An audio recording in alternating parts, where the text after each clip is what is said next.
A Bíblia, editada em Nicéia? Fala, pessoal! Hoje a gente vai mergulhar num tema que gera muita polêmica e dúvida: a Bíblia e o Concílio de Nicéia.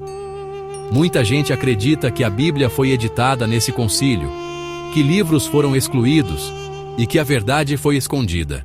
Será que isso é verdade? Vamos aos fatos.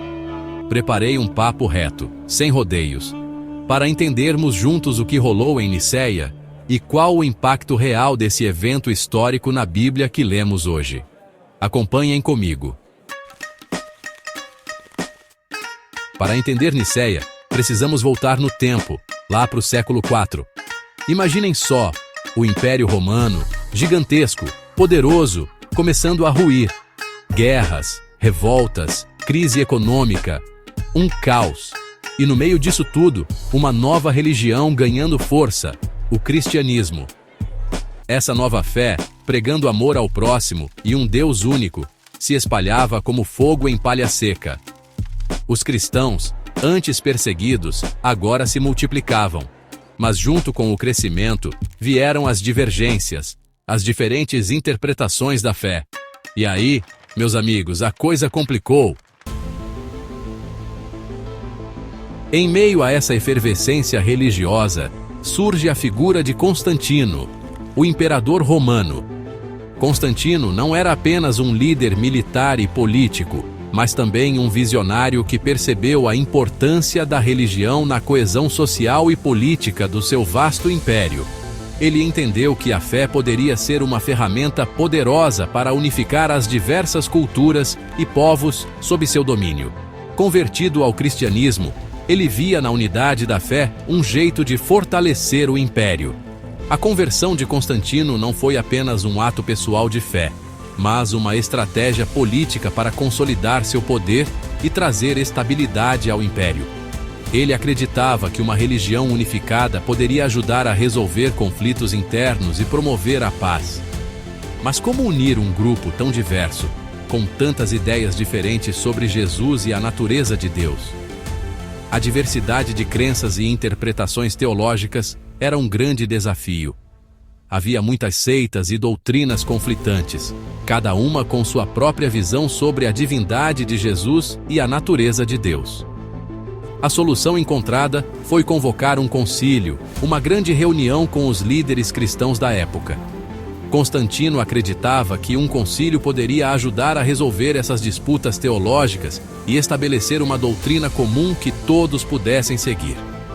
E assim, em 325 d.C., na cidade de Nicéia, aconteceu o primeiro concílio ecumênico da história do cristianismo.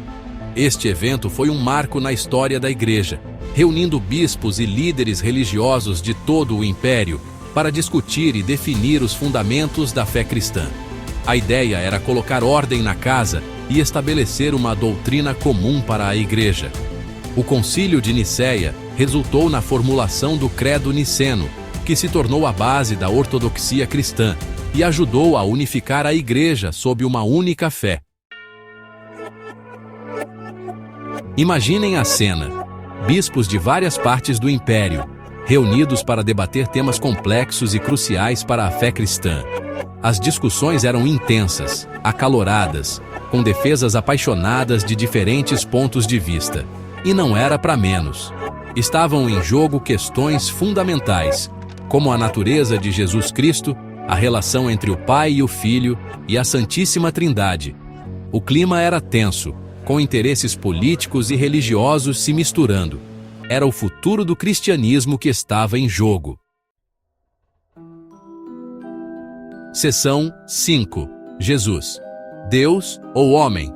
A grande questão. Um dos pontos mais delicados debatidos em Nicéia foi a natureza de Jesus Cristo. Era ele divino, como o Pai, ou humano, como nós? Essa questão dividia os cristãos da época. De um lado, aqueles que defendiam a divindade plena de Jesus, afirmando que ele era consubstancial ao Pai, ou seja, da mesma natureza divina. Do outro lado, o grupo liderado por Ário, que pregava que Jesus era um ser criado por Deus, portanto, inferior ao Pai. A polêmica estava armada. Section 6. Arianismo. Heresia ou mal entendido. O arianismo, doutrina defendida por Ario, causou grande controvérsia em Niceia. Para Ario, Jesus era um ser excepcional, criado por Deus antes de todas as coisas, mas não era Deus em essência. Essa visão contrariava a crença na Trindade, um dos pilares da fé cristã. Após acalorados debates, o arianismo foi condenado como heresia pelo concílio. Mas a pergunta que fica é: teria sido uma interpretação equivocada ou uma tentativa de simplificar o mistério da natureza divina? Section 7. A Bíblia em Niceia, verdades e mitos. E a Bíblia nessa história toda? Como ela se encaixa no contexto do Concílio de Niceia? Muita gente acredita que o Concílio de Niceia teve como objetivo editar a Bíblia, excluindo livros e manipulando a palavra de Deus. Essa ideia é bastante difundida, mas será que é realmente o que aconteceu? Mas será que isso é verdade? Vamos explorar os fatos históricos para entender melhor. Na verdade, não existe nenhum registro histórico que comprove essa tese. Os documentos da época não mencionam qualquer tentativa de manipulação da Bíblia durante o Concílio de Niceia. O foco do Concílio de Niceia foi debater questões doutrinárias, como a natureza de Cristo e a divindade do Espírito Santo. Esses eram os temas centrais que preocupavam os líderes religiosos da época. A formação do cânon bíblico, ou seja, a lista de livros que compõem a Bíblia, foi um processo gradual e complexo que se estendeu por séculos. Envolveu muitas discussões e debates entre diferentes comunidades cristãs. É importante entender que o Concílio de Niceia foi apenas um dos muitos eventos na longa história da formação do cânon bíblico. A decisão sobre quais livros seriam incluídos na Bíblia não foi tomada de uma só vez, mas sim ao longo de muitos anos. Portanto, a ideia de que o Concílio de Niceia editou a Bíblia é um mito. A verdadeira história é muito mais complexa e fascinante, refletindo a diversidade e a riqueza das tradições cristãs ao longo dos séculos. Section 8. O cânon bíblico. Uma história milenar. A Bíblia que conhecemos hoje é o resultado de um longo processo de seleção e compilação de textos sagrados. Este processo não foi simples nem rápido. Ele envolveu a dedicação de muitos estudiosos e líderes religiosos ao longo dos séculos. Desde os primeiros cristãos, diversos escritos circulavam entre as comunidades, como os Evangelhos, as cartas dos apóstolos. Esses textos eram lidos e compartilhados, formando a base da fé cristã nascente. E os livros do Antigo Testamento.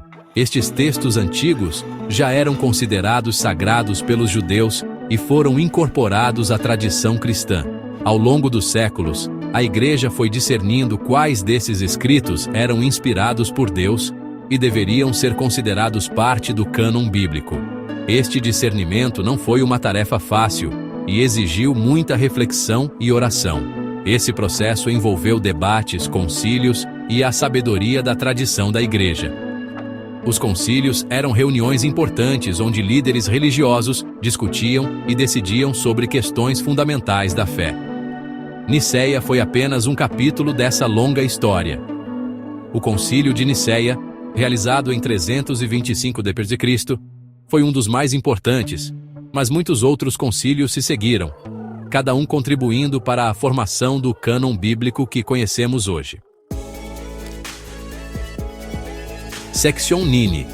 Compartilhe sua voz. O debate continua. E aí, o que vocês acharam? Deixe nos comentários suas dúvidas, opiniões e o que mais quiserem saber sobre esse tema tão fascinante. A história do cristianismo é repleta de debates, controvérsias e desafios.